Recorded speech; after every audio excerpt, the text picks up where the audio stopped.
Roman Dmowski, otoczony legendami, czarną i białą, czy zasłużył na pamięć, czy niesławę? Ocencie sami.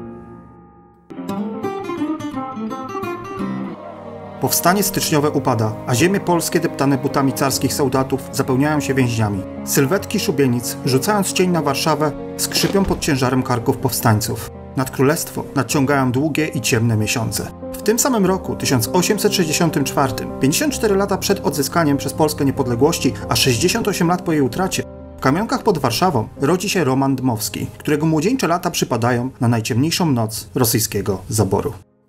Język polski jest tępiony, a przedmioty wykładane są jedynie w języku rosyjskim. Młodzieniec, choć początkowo brak mu pilności, z upływem lat chce uzyskać wykształcenie i robi to, bez wyboru, podejmując edukację w szkole rosyjskiej.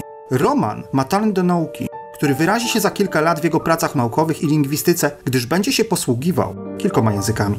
Zaczytany w tomach historii, już w gimnazjum Dmowski podejmuje świadomą działalność patriotyczną, wciągając do działalności patriotycznej innych uczniów. Trwa walka o polskość. W tym przekonaniu Dmowski kończy gimnazjum i udaje się na Cesarski Uniwersytet Warszawski, na Wydział Nauk Biologicznych.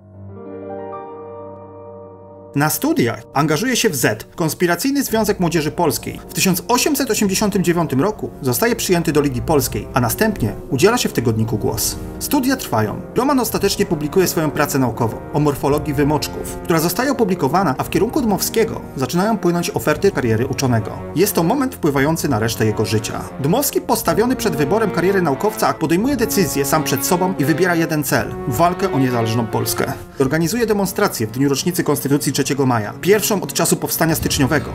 Policja carska zaczyna ścigać kolejnych uczestników. Dmowski, unikając represji, udaje się do Paryża.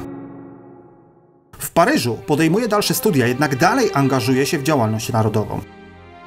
Wracając do Polski, dokonuje przewrotu w Lidze Polskiej i zakłada Ligę Narodową, która stanie się sercem ruchu narodowego. W Polsce jednak za wcześniejsze akcje antycarskie zostaje skazany na kilka miesięcy więzienia w Cytadeli Warszawskiej. Zabronione mu zostaje przebywanie na terenach królestwa, dlatego najpierw na Łotwę, a następnie uciekając przez Lwów do Krakowa uchodzi z dawnej kongresówki. Kontynuuje pisanie i zaczyna drukować teksty, które w najbliższych latach pozwolą uformować mu swoją ideologię.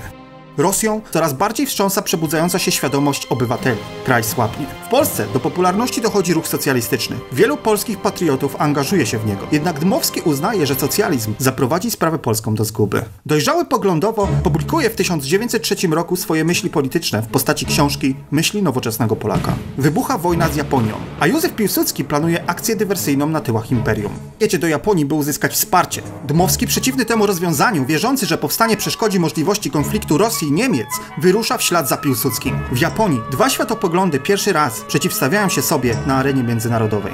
Dmowski wygrywa, a do powstania nie dochodzi. Japończycy nie wspierają wystarczająco Piłsudskiego. Rosja wojnę przegrywa, a przegrana jeszcze bardziej wstrząsa krajem. Nadchodzi rok 1905. Elity konspiracyjne zaczynają dostrzegać, że nie wszyscy mieszkańcy byłej kongresówki są zainspirowani ideą odrodzenia Polski. Dominująca mniejszość Żydzi nie widzą w tym swojego interesu. Nie chcą się asymilować, ponieważ każda opcja oferuje im więcej niż do tej pory niezrealizowany sen o wolnej Polsce.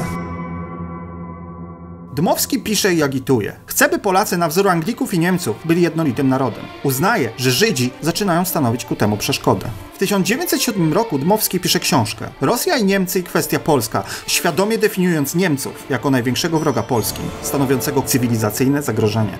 Rosją Dmowski gardzi, traktuje ją jak instrument, wykorzystuje. Do 1912 roku dwukrotnie wybrany do Dumy walczy o przede wszystkim polonizowanie ludności, która setkami tysięcy pójdzie bronić Nowej Polski w 1920 roku.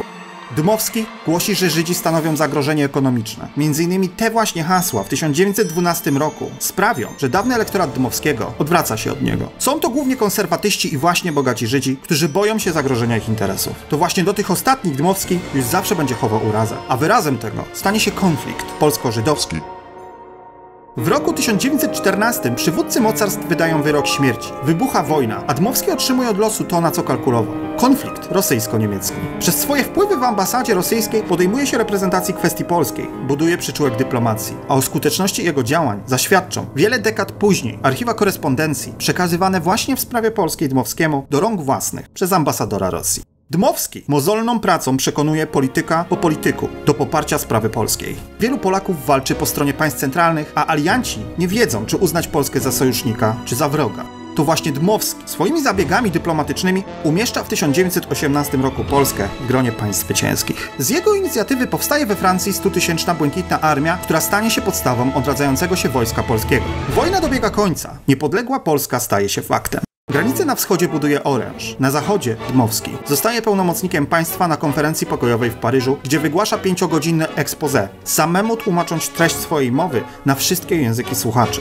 Dmowski osiąga szczyt swoich zdolności. Jego logiczne wywody imponują, a elokwencja zjednuje możnych ówczesnego świata.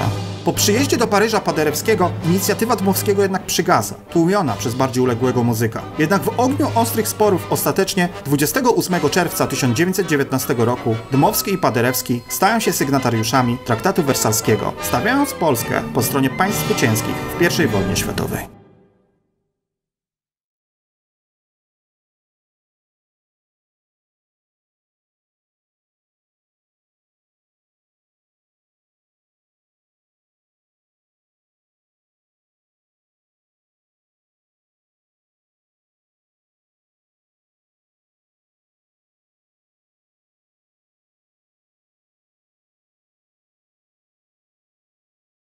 Dziękuję za obejrzenie tego odcinka Historii w 5 minut. Materiały, które wykorzystujemy przy tworzeniu naszego programu, to materiały autorskie oraz pochodzące z domeny publicznej. Scenariusze bazujemy na źródłach historycznych renomowanych historyków polskich oraz zagranicznych. Jeżeli jest jakiś temat, który chcielibyście lepiej poznać, kontaktujcie się i podsyłajcie swoje pomysły, a my postaramy się je zrealizować.